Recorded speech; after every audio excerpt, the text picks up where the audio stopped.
I know I make a lot of intros that don't always make sense, but let's just take some time to appreciate the art style of this cover right here. Just saying, sometimes that's all you need.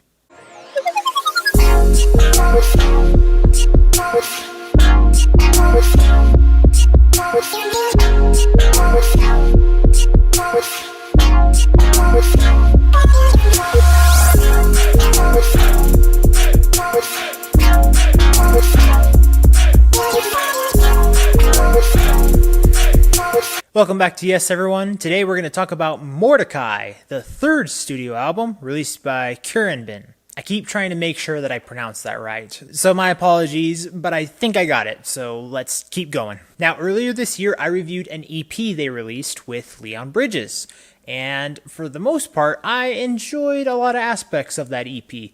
Leon Bridges definitely added something to it, but I only really loved one song. Again, it's an EP, it's not long at all. Here, it's a little different. We don't have Leon Bridges in here, and that's fine. We get to enjoy a lot of funk. And it was pretty interesting because we got to kind of play around with it because the tempos altered, I wouldn't say drastically, but we get a little variety in it. We don't really get a lot of upper tempo songs in here. We get some pretty even paced, some that are kind of pushing it, and then a few that also are kind of just taking it slow, steady, easy. But because it is more in a funk way, you are engaged just depending on which instrument is catching your ear at the moment. And in this album, they usually use one of two potential sources of their melody.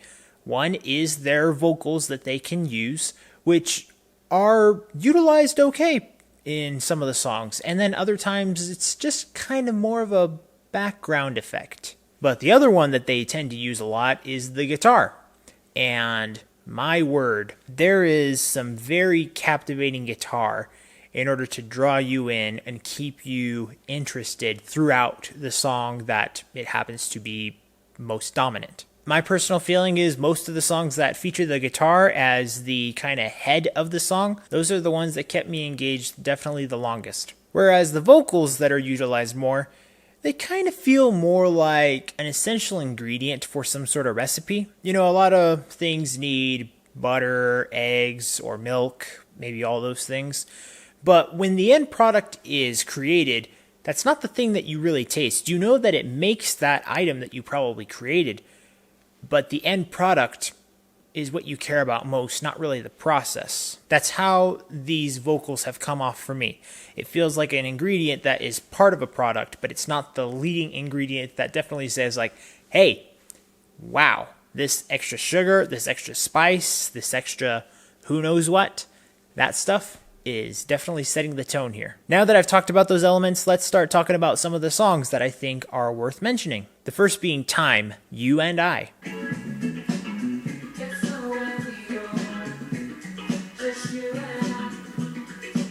This one does have one of those slightly more upbeat tempos in the song, and there's an interesting latter, I don't know what to call it. I mean, it's technically a verse, but I hesitate to call it that.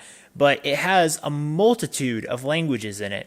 And it is very interesting, but it also seems like it's the moment where there could have been some added elements for a solo, because those vocals aren't indeed something that is kind of put more on the back burner. It's something that should drive you because they are trying to use almost like 10 different languages in there, but it's kind of just moment per moment. You know, did that look slow to you? That felt slow to me. So despite that moment that I mentioned, something that I really enjoyed about this song is that I felt like there is possible potential for this song to be incorporated in a remix of some kind to create a b-boy breakbeat. Something to consider, Khurangbin, if you happen to see this. You may want to collaborate with a b-boy DJ.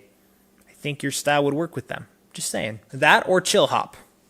Both of those could work very well. Also, in a few instances, we get a few songs that are definitely more instrumental, such as Father Bird, Mother Bird.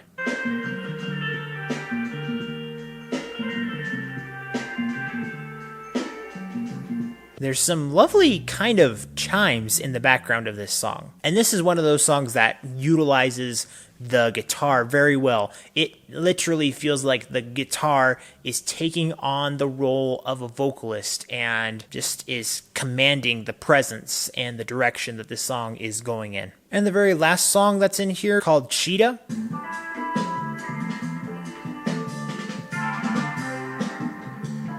this one's pretty easygoing, but at some moments it chooses to play with the funkiness, and I just grew to appreciate that.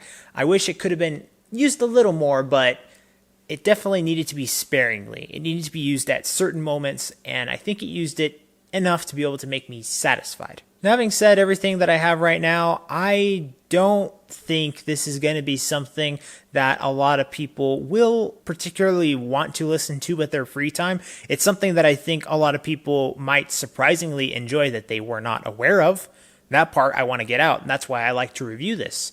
I remember listening to Texas Sun, and I'm just like, there's got to be something more to this trio right here, because they have a funky style, and I feel like not enough people want to search that out. It's a great and contagious music style. I don't know why people aren't begging for funk to be more in their lives. In addition to some of their maybe softer rock elements that they added to it, it's enjoyable. I would say that most people would find themselves enjoying this more than they think. But at the same time, I can't and don't feel like I should overhype it, because it is pretty easygoing because of the different types of tempo that it has. It doesn't have anything supremely exciting about it. It's just a thing if you happen to know that funk music is special. So after having listened and reviewed this album, I'm going to give production an A. I'm going to give creativity a B. I'm going to give expression and lyrics an A-.